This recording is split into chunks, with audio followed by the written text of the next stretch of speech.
तैयारी तो सब करते हैं, लेकिन सिलेक्शन उसी का होता है जो स्मार्ट खेलता है। यूपी टेट परीक्षा की उलझनों को सुलझाने और हिंदी व्याकरण को मुट्ठी में करने के लिए चलिए सीधे आज के इस एक्सप्लेनर में चलते हैं। ये सिर्फ रटने के बारे में नहीं है, बल्कि स्मार्ट तरीके से एक अंक बटोरने का पूरा ब्लूप्रिंट है। इस चर्चा को मुख्य रूप से 5 अहम हिस्सों में बांटा गया है।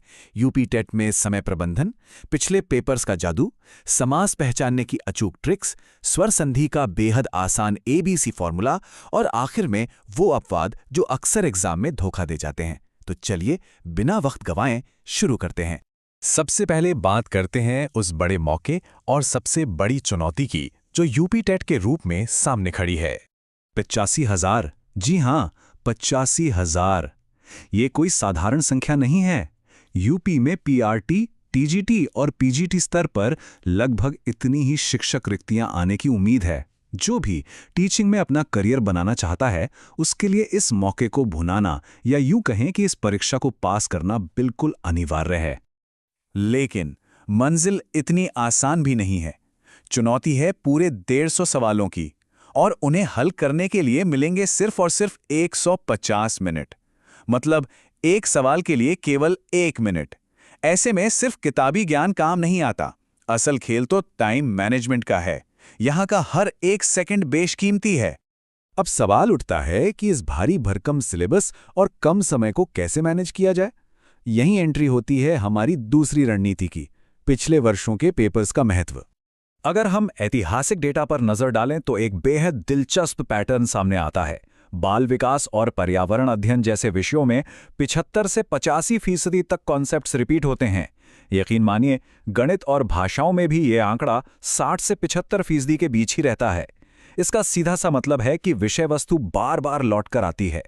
तो क्या एग्जाम में अंधेरे में तीर चलाना सही है? बिल्कुल नहीं। डेटा का इस्तेमाल करना कहीं ज्यादा स्मार्ट अप्रोच है। पुराने पेपर्स ये साफ बताते हैं कि किन टॉपिक्स का वेटेज ज्यादा है और बार बार कौन से सवाल पूछे जा रहे हैं। ये 150 मिनट के उस भारी दबाव को झेलने की परफेक्ट ट्रेनिंग देते हैं। एनसीईआरटी आधारित थीम और पेडागॉजी पर फोकस करना ही सफलता की असल चाबी है। मैक्रो स्ट्रैटेजी के बाद अब बात करते हैं कुछ माइक्रो तकनीकों की। चलिए देखते हैं समास को चुटकियों में पहचानने की कुछ जादुई ट्रिक्स जो एग्जाम में बेशकीमती सेकंड बचाएंगी। समास के लंबे चौड़े नियम रटने की कोई जरूरत नहीं है। इसके बजाय एक सिंपल लॉजिक है। बस ये देखिए कि कौन सा पद या हिस्सा प्रधान है यानी हावी है। अव्ययी भाव में पहला पद, तत्पुरुष, कर्मधारय और द्विगु में दूसरा पद हावी होता है। द्वंद्व में दोनों की बराबरी की टक्कर होती है। और बहुव्रीहि, खैर बहुव्रीहि में तो कोई भी पद प्रधान नहीं होता, वो किसी तीसरे ही अर्थ की तरफ इशारा करता है। अव्ययी भाव को पहचानने का एक ऐसा शॉर्टकट है जो कभी फेल नहीं होता। उपसर्ग। अगर कोई शब्द यथा, प्रति, आ, अन या हर से शुरू हो रहा है, जैसे यथाक्रम या प्रतिदिन, तो समझ लीजिए कि वो पक्के तौर पर अव्ययी भाव है। बस देखते ही सही उत्तर पर टिक कर देना है। और तत्पुरुष को कैसे पहचाने? इसके लिए बस उस शब्द को मन ही मन में तोड़ना है, यानी उसका विग्रह करना है।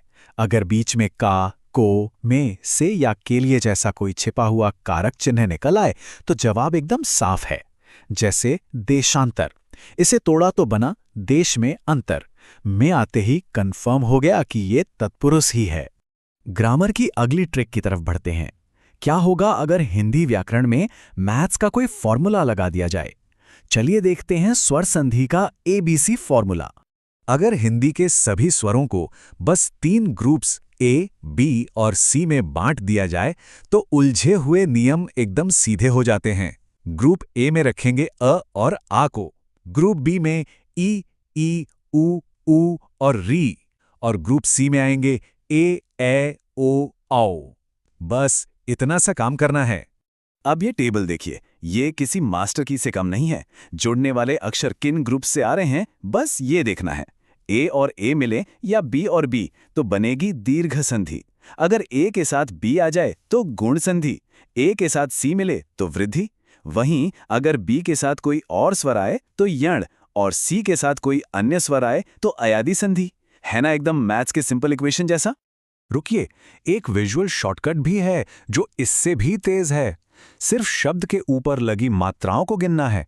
अगर ऊपर सिर्फ एक मात्रा दिख रही है, जैसे महोत्सव में, तो आंख बंद करके मान लीजिए कि ये आमतौर पर गुण संधि है। और अगर सदैव की तरह ऊपर 2 मात्राएं हैं, तो ये वृद्धि संधि का पक्का सबूत है। अब आते हैं इस एक्सप्लेनर के सबसे अहम हिस्से पर, अपवाद और विशेष नियम, क्योंकि अक्सर एग्जाम में यहीं पर सबसे ज्यादा धोखा होता है। एक बहुत ही आम जाल है जिसमें लोग अक्सर फंस जाते हैं। हमें सिखाया जाता है कि जो शब्द संख्या या नंबर से शुरू हों वो द्विगु समास होते हैं, जैसे चौराहा या नवरात्र। लेकिन ध्यान देने वाली बात यह है कि अगर वो नंबर किसी पौराणिक देवता की तरफ इशारा कर रहा हो, जैसे 10 सिर वाले दशानन या 3 आंखों वाले त्रिनेत्र, तो वो हमेशा बहुव्रीहि समासी माना जाएगा।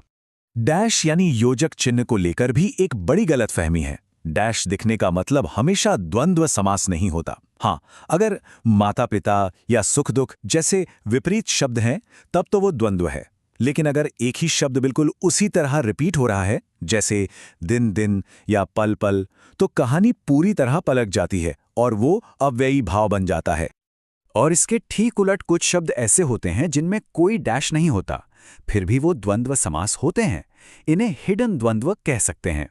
उदाहरण के लिए लाभालाभ, जो लाभ और अलाभ से मिलकर बना है, या फिर 36 जैसी सामान्य संख्याएं जो 30 और 6 का जोड़ हैं।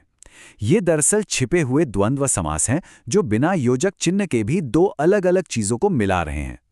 तो अब इस पूरी चर्चा के बाद सबसे बड़ा सवाल यही है, क्या अब भी पुराने